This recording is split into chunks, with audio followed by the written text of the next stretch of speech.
Good morning, everyone. Hey guys, how are you doing today? If you are just joining me, we are on day 6 of the 40-day prayer fast. So I'm excited about today. Today's going to be a really cool day. If you guys are just joining me, this video is entitled, Do You Have Shameless Audacity? So we are now in day 6 of the 40-day prayer fast. Good morning to you all. If this is your first time broadcasting with me, give me some hearts, some thumbs up. I'm excited about today. Today's gonna be a really cool day. And if you guys are watching, thank you for the hearts. Can you do me a huge favor? If you are on an iPhone, swipe, I believe it's iPhone is swipe up, and I think the other kind is swipe to your left or something like that. I don't know. But thank you guys so much for joining me. Today is day 6 of the 40-day prayer fast, and today's video is entitled, Do You Have Shameless Audacity? So, hey, how are you? And if you guys are writing comments and I don't answer them, don't take it personal. I just can't see them all the time because they're really small, and especially if I'm talking and looking in other places, sometimes that will happen. So let's jump into this thing, shall we? So I want you to understand, and number one, the first things first, is to have shameless audacity and understand what that is. So I want you to read, if you get the opportunity to read Luke 11:8. In there, God talks about a story where a gentleman has shameless audacity, which is really cool. And really, to have shameless audacity is to really prevail in prayer. So that's number one. And to have shameless audacity, meaning that you are praying to God with the mindset knowing that He will answer that prayer because He said it in His word, ask and thou shalt receive. You know, so keep that in mind. Not it's coming from a place of arrogance, like the audacity of this person. No, it's not from a place of arrogance. It's from a place of, you said this, so you will fulfill this promise to me. That's kind of the place I'm talking about. And keeping at it every day consistently until you get the result. Not goal, but get the result. Number 2 is understanding that every time you pray, it's a risk. Because it's a risk that He may not answer the prayer. You know, that's something we all have to realize. And it really means, it doesn't always mean because He didn't answer, it's a flat out no. It means that it can be not right now, you're not ready, or later. So that's number 2. So think about that. So also, if you don't ask, you will never know. So that's another really huge one. And this is something I think, and I got this directly from the book when Mark said, Mark Batterson, the writer of the book, he said, God won't answer 100% of the prayers we don't ask. So again, going back to number 2, if you don't ask, you will never know. You will never see how He will put it together for you and reveal it to you and put you on the right path. Just putting that out there. So keep that in mind. Number 3 is this. When we act in faith, think about this. When we ask in faith, we are not risking our own reputation. No. We are risking God's reputation. Because again, He's the one that made the promise in the first place. So think about that. He's the one that said, if you pray to me, if you come to me, if you need me, I am always here, right? He said it in the good book. So remember, we are not risking our reputation. We are risking His. But if we don't take the opportunity to risk our own reputation in faith, how will we ever be able to establish God's reputation? So there's a lot of people that look at us and they think we're crazy. They think we're talking to ourselves because they don't understand why we have this belief that this ultimate universal being will answer any of our prayers. It's what we're doing reflects how God appears to others. So if we believe that God can do anything, and I literally mean anything that our hearts desire as we're working towards it, and that people don't see that in us, how can they ever believe in the words that we say when we're talking about, oh, I serve the Most High God, I believe in God of the universe, but that's not how you're acting. So think about that as you're praying and as you are going through this fast, believing that you will have spiritual, physical, emotional, and mental breakthrough for your good. Think about that. Number 4 is have impossible prayers. I love this one.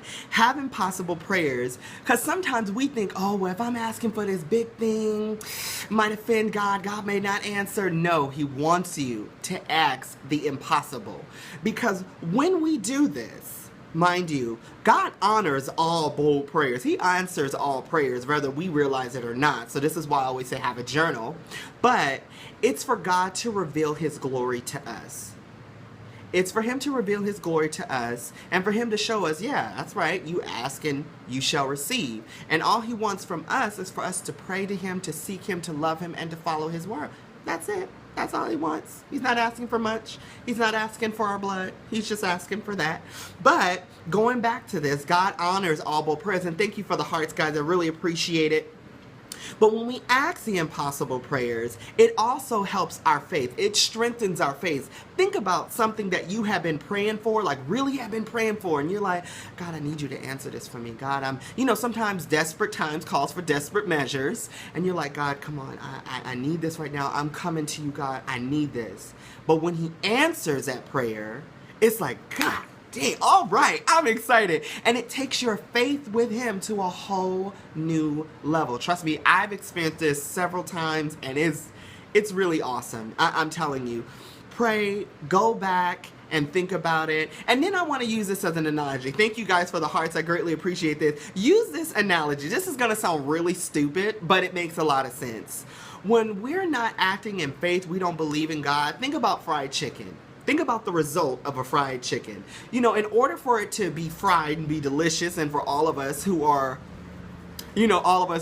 genetically predisposed to love fried chicken, not necessarily just a goofy joke, but in order for the chicken to get fried, what has to happen first? You have to take that raw piece of chicken, throw it in some seasoning, some flour, get it all nice and battered up, and it has to go in the grease, right? To become a golden piece of fried chicken. Same thing with our prayers, same thing with our faith.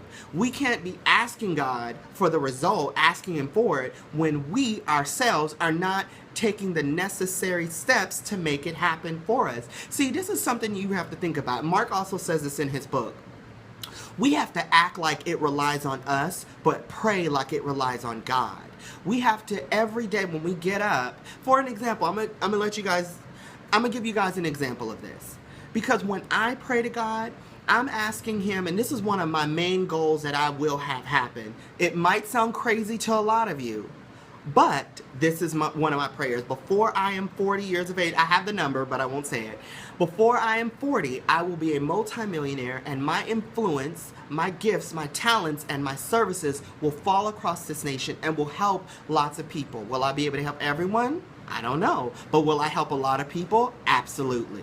That is my audacity. That is my prayer. I have shameless belief in it. My faith in this is unmovable. It is unbreakable. And because I consistently ask for this, I see every single day that I take necessary steps. I'm seeing where he's coming in with the divine appointment, divine alignment, divine connections for my ultimate divine assignment.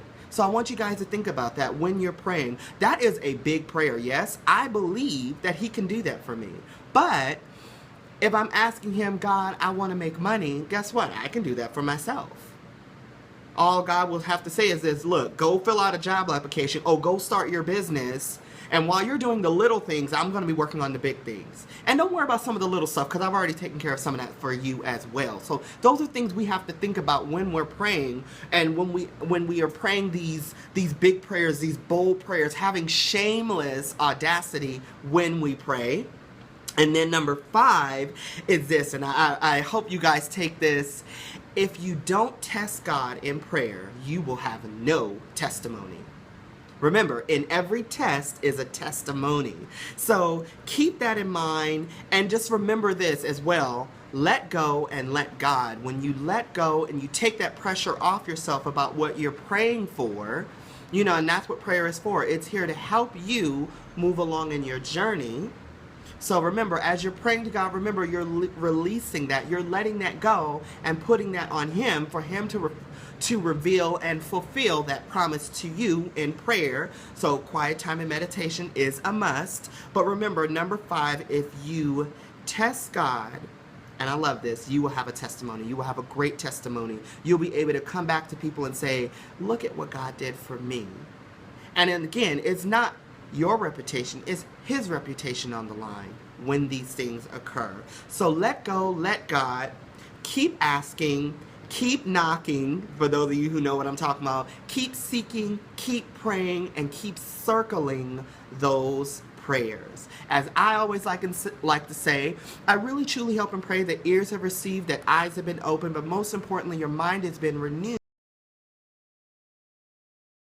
Of you. In life, we must live, think, and dream big. It's the only way to be in 2015 and in life. How do we do it? By choosing love over fear. Remember, love will challenge you, fear will destroy you, so choose love. As well as every single day, to all of my viewers who have joined me, to celebrate life. You have to celebrate life, guys. You have to live and celebrate for today, but plan for tomorrow. And if you guys are watching this from Periscope, thank you guys for watching. If you guys are interested, please follow me right here on Periscope. And if you're watching this from YouTube, because all these videos go to my YouTube channel, if you're watching from YouTube, please be sure to thumbs up and subscribe. Leave a comment in the comment section down below. For all of you who are watching on Periscope, if you said something and I didn't see it, make sure that you go to my Facebook page or Twitter account and leave your comments there. I would love to hear back from you guys and to see how, if this is helping you or not, helping you progress. And even if you have a suggestion or an idea, I'm open to all of that too. Again, my name is Micah Ross. You guys have been watching Live, Think, Dream Big right here on Periscope or on YouTube, depending on where you're watching. And thank you guys so much for watching. I will see you guys tomorrow as we go into day 7 and getting closer to that live corporate prayer right here on Periscope. And